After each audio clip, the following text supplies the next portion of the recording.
Ak práve teraz používaš umelú inteligenciu na to, aby ti vymýšľala nápady alebo písala texty na tvoj Instagram, ale tvoje Reels majú stále len okolo 170 až 200 pozretí, nikto ti ich nekomentuje a máš pocit, že nahrávaš do prázdnej steny, viem úplne presne, kde robíš chybu. A poviem ti ju hneď teraz.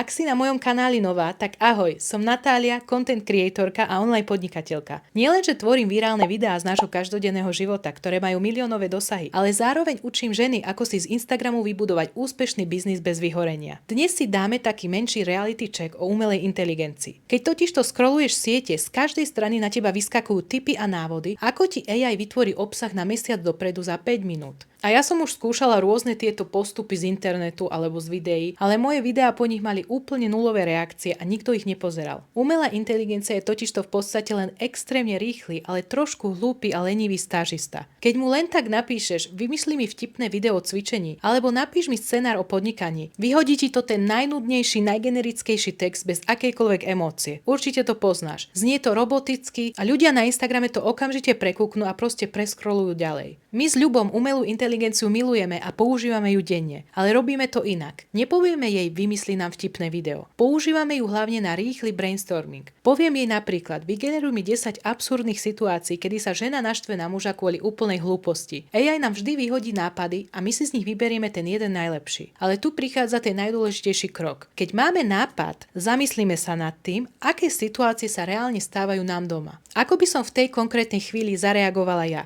Čo by povedal Ľubo? Aby to bolo na 100% autentické a ľudia sa v tom naozaj našli. Až po tomto kroku tomu celému prostredníctvom nášho systému dodáme ten správny virálny háčik a emóciu. Umelá inteligencia ti má len šetriť čas pri brainstormingu, pomôcť ti urobiť toho viac a efektívnejšie, ale nesmie ti kradnúť tvoju osobnosť. Mne osobne tento proces zachránil neskutočne veľa času a nervov. Dnes mám systém nastavený tak, že si jednoducho sadnem k počítaču a za 45 minút mám kompletne pripravené nápady a scenáre pre moje videá na celý mesiac dopredu. Všetko to znie úplne ako ja a má to tú správnu štruktúru, ktorú Instagram odmeňuje. Úplne zo mňa odpadol ten večerný stres z toho, že netuším, čo zajtra zverejním. Tú najťažšiu prácu a dlhé mesiace testovania rôznych promptov som už tiež odmakala. A celý tento môj proces, ako si z AI urobiť svojho osobného asistenta, ktorý myslí tvojou hlavou, som zabalila do môjho kurzu Úspešná na Instagrame. Nemusíš tam lúskať žiadne zložité technické veci. Sú tam len hotové, odskúšané prompty a šablóny, ktoré doslova len skopíruješ a vložíš do svojho chatu. Odkaz ti nehávam dole v popise pod týmto videom. Klikni naň a chod sa pozrieť, aké jednoduché môže byť tvoriť obsah, keď máš po ruke ten správny systém. Nájdeš tam aktuálne aj tú najlepšiu ponuku, ktorú ti teraz môžem dať. Do komentárov mi určite napíšte, akú umelú inteligenciu momentálne pri tvorbe obsahu používate vy. Či ste verní ChatGPT, alebo frčíte na Claude alebo Gemini, tak ako ja. Som veľmi zvedavá. A ak ti toto video pomohlo, daj mu like a nezabudni na odber. Majte sa krásne a uvidíme sa na budúce.